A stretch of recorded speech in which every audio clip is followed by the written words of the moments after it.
நண்பர்கள் அனைவருக்கும் வணக்கம். இன்றைக்கி வந்து பார்த்திங்க அப்படின்னா நம்ம வந்து 2 இன்ச்சி பிவிசி வால்வு இருக்குது பார்த்தீங்களா, அது ஆர்டினரி வால்வ் வந்து செட் பண்ணி கொடுத்துருந்தோம். அதை வந்துட்டு பார்த்திங்க அப்படின்னா திரும்ப வந்து பிராண்டடாக வேணும் அப்படின்னு சொல்லி கேட்டிருந்தாங்க. சரின்னு சொல்லிட்டு நம்ம ஹேரிட்டில் இருக்குது பார்த்திங்களா, அந்த வால்வு தான் வந்துட்டு நம்ம அங்கே செட் பண்ணோம். அதாவது அது வந்து பார்த்திங்க அப்படின்னா டபுள் சைடும் வந்து யூனியன் இருக்கும். அது வந்து பார்த்திங்க அப்படின்னா இந்த மாதிரி மெயின் லைனில் வந்து யூஸ் பண்ணுறதுக்கு சூப்பராக வந்து ஷூட் ஆகும்.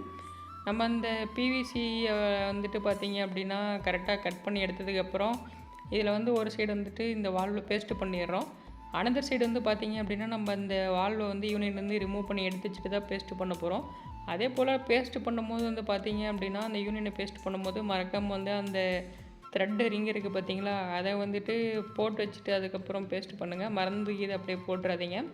அதுக்கடுத்து நம்ம வந்து இப்போ பேஸ்ட் பண்ணதுக்கப்புறம் வால்வை வந்து கரெக்டாக செட் பண்ணிக்கிறோம் சென்டரில். அதாவது அதில் இருக்க ஓரிங் எல்லாமே கரெக்டாக இருக்கான்னு ஒன்ஸ் செக் பண்ணிக்கணும்.